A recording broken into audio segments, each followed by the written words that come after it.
Iran ने Britain की तरफ से अमेरिका को डिएगो गार्सिया मिलिट्री बेस के इस्तेमाल की अनुमति देने के खिलाफ अपना तेवर दिखाया है और अमेरिका के साथ ब्रिटेन को भी संदेश दिया है कि 4000 किलोमीटर की दूरी तक भी मिसाइल दाग सकता है। ईरान की मिसाइलें अमेरिका के शहरों को भी तबाह कर पाएंगी। वो इंटरकॉन्टिनेंटल बैलिस्टिक मिसाइल जो है उसका ट्रंप के हिसाब से टूटा बिखरा और खत्म हो चुका ईरान अमेरिका को रोज पानी पिला रहा है, रोज कहीं न कहीं चोट कर रहा है। हजारों बमों के हमले और तबाही झेल कर भी ईरान हर रोज अमेरिका को नाको चने चबा रहा है।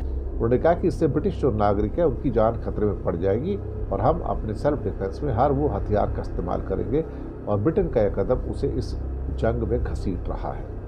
ईरान ने इतनी लंबी दूरी तक मिसाइल दाग के इस तरह से टारगेट करके दुनिया को दिखाया है कि ईरान की रेंज में यूरोप भी है।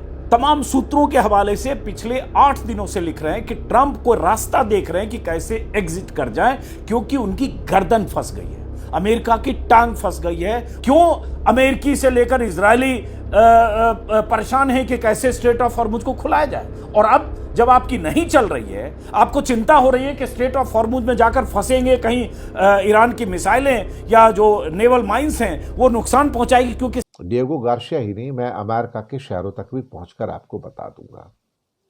ये अपने आप में एक बहुत महत्वपूर्ण संकेत ईरान ने दिया है कि अब थोड़ा समय रुक जाओ, आपके अमेरिका के शहर भी मैं सेफ नहीं छोड़ूंगा, अगर मेरे ऊपर खतरा है तो आपके ऊपर भी आएगा। डिएगो गार्सिया के ऊपर मिसाइलें छोड़कर एक्चुअली ईरान ने चौंका दिया, बिल्कुल चौंका दिया। हिंद महासागर तक पहुंचती हुई इसकी लपटें जो हैं ना, ये अपने आप में एक बड़े संकेत दे रही हैं आने वाले समय के। और मुझे लगता है कि ईरान बहुत आगे की सोच रहा है। ईरान पीछे की नहीं सोच रहा है, ये बहुत आगे की सोच रहा है और उसके इरादे बुलंद हैं। और मैंने पहले भी अपने कई प्रोग्राम्स में कहा है कि आप 2 साल का इंतजार कर लीजिए, 2 साल का। ईरान की मिसाइलें अमेरिका के शहरों को भी तबाह कर पाएंगी। वो इंटरकॉन्टिनेंटल बैलिस्टिक मिसाइल जो है उसका क्या कहते हैं प्रोडक्शन स्टार्ट करेगा।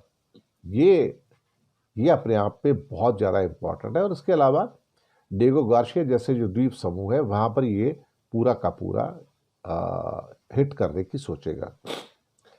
ये अपने आप में मुझे लगता है कि युद्ध के दायरों को काफ़ी आगे बढ़ा दिया है।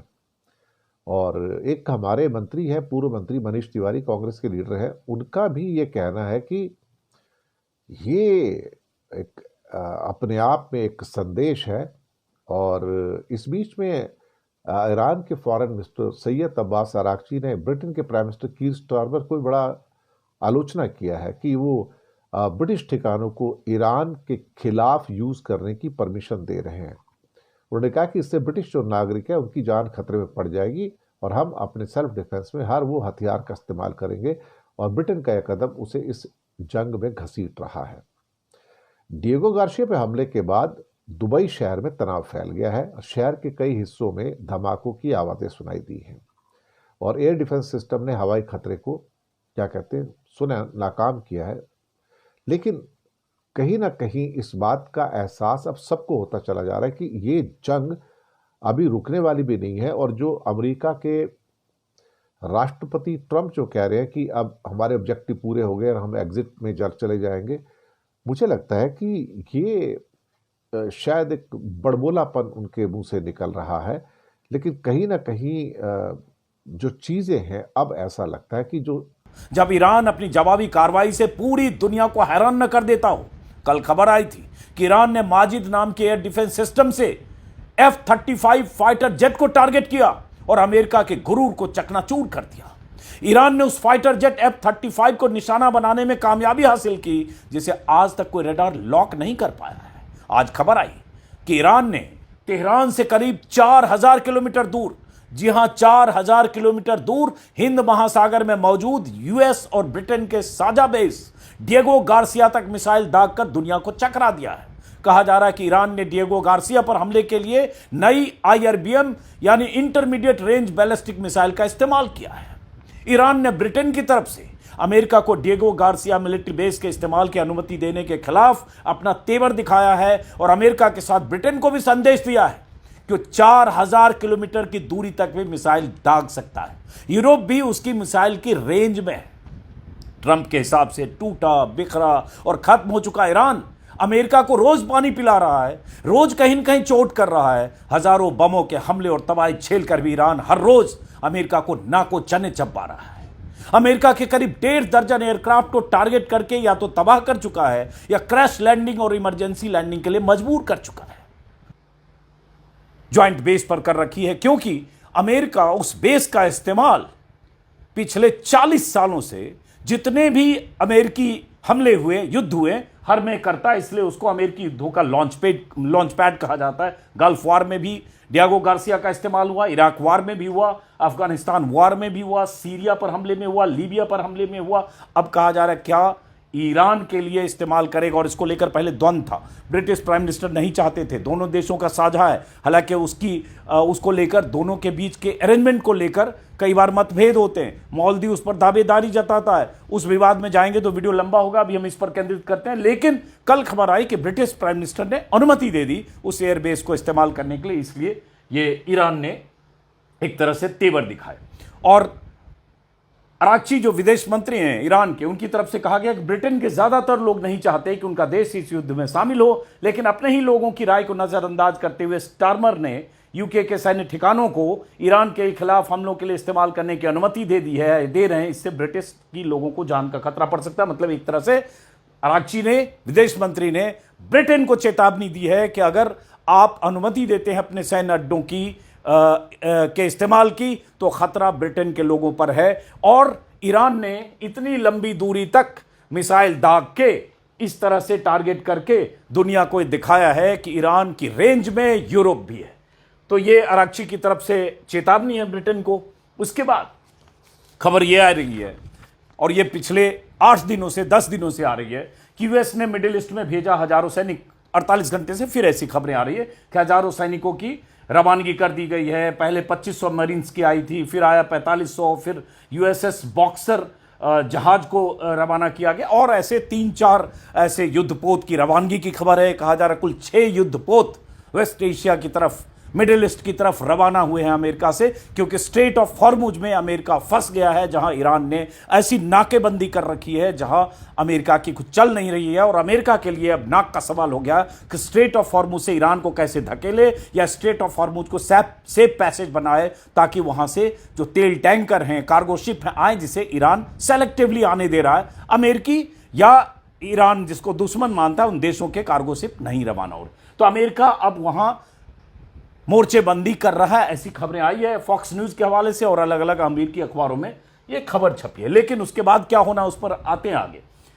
कभी कुछ, जैसे ट्रंप ने आधी रात को, कल भारतीय समय के अनुसार से देर रात माने, उन्होंने कल अपने सोशल मीडिया पोस्ट में लिखा, जिसमें उन्होंने लिखा कि हम अपने मकसद को हासिल करने के करीब पहुंच चुके हैं, अब हम मिडिल ईस्ट में मिलिट्री कार्रवाई को खत्म करने पर विचार कर रहे हैं। भाई एक तरफ से खबरें आ रही है कि वहां से फ्लीट और पता नहीं कौन कौन से जहाज, कितने वारशिप सब रवाना हो रहे हैं, और लामबंदी हो रही है चारों तरफ घेरने की ईरान की। दूसरी तरफ ट्रंप साहब पिछले 15 दिन से बार बार जो रिपीट कर रहे हैं, कल उन्होंने फिर कह दिया कि अब हम वार खत्म करने पर विचार करें। क्या कुछ कहा, अगर विस्तार से बात करें, उन्होंने कहा कि ईरान की हमने जो हासिल कर लिया, अपना जो एम है, ईरान की मिसाइल क्षमता, लॉन्चर और उनसे जुड़ी हुई हर चीज को हमने तबाह कर दिया। मतलब ये जंग से निकलने का कोई एग्जिट रूट देख रहे हैं क्या?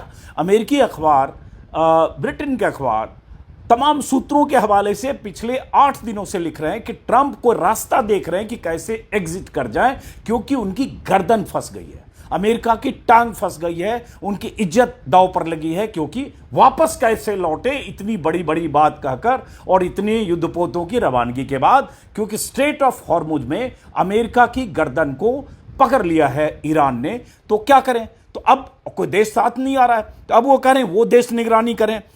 यूएसए क्यों करे भाई? आप ही गए थे सिंह उठाकर लड़ने, और आप ही स्ट्रेट ऑफ हॉर्मुज में सेफ पैसेज के लिए ईरान को धकेलने का दावा करके गए थे और कर रहे हैं, तो फिर आप दूसरे देश क्यों लड़ने जाएं? अब कह रहे हैं यदि हमसे अनुरोध किया जाता है तो हम इन देशों की मदद करेंगे, लेकिन ईरान के खतरे को खत्म होने के बाद इनकी आवश्यकता नहीं होनी चाहिए। मतलब ये करें, अगर जो नेटो देश हैं या बाकी देश हैं जिनको स्ट्रेट ऑफ हॉर्मुज से अपना तेल टैंकर या कार्गो रवाना करना पड़ता है, मंगवाना पड़ता है, वो अगर हमसे मदद करेंगे तो हम देखेंगे, लेकिन उसकी भी जरूरत नहीं है कि क्यों ईरान की ताकत खत्म हो गई। भैया जब ईरान की ताकत खत्म ही हो गई तो स्ट्रेट ऑफ हॉर्मुज में डरने की जरूरत क्या है? क्यों तेल टैंकर कार्गो शिप क्यों नहीं आ रहे हैं? क्यों वो दुनिया भर में तेल की कीमतें प्रति बैरल 18-20% बढ़ रही है? क्यों ऐसी चिंता हो रही है? दुनिया के देश 1 to 1 बात कर रहे हैं ईरान से कि कैसे किसी का 2 जहाज निकल जाए, कैसे किसी का 4 जहाज निकल जाए।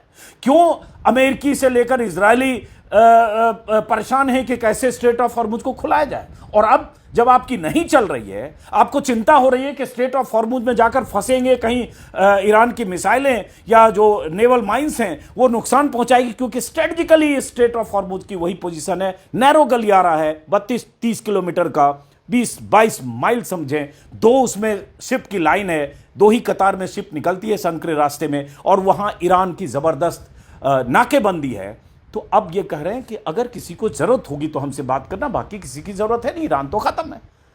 ये दाव खेल रहे हैं कि हम निकलने का रास्ता खोज रहे हैं।